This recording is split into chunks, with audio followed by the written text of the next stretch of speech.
大家好，呢段影片會向大家示範點樣透過檔案連接器 File Connector 結合 On-premises 本地檔案嚟使用 Copilot。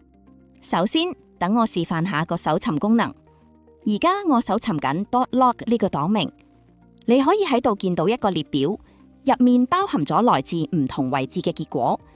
但我特別想俾大家睇其中一個 File Share 檔案共用，呢啲都係儲存喺 Windows 伺服器上面嘅 On-premise 檔案。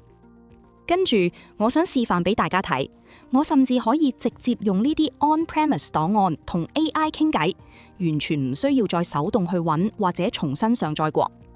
首先去 Office.com， 然後撳左手邊 panel 嘅 Chat 對話按鈕，跟住就咁輸入個檔名。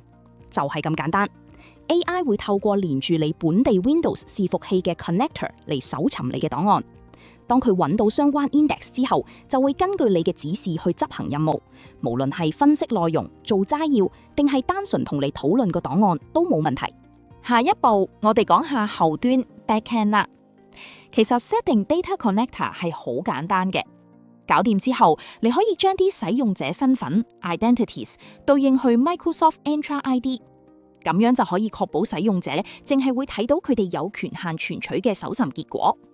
不過為咗方便示範，我喺呢段影片入面將所有嘢都 set 定為全部人都可以睇到，等成件事簡單啲。多謝收睇，我哋下次見。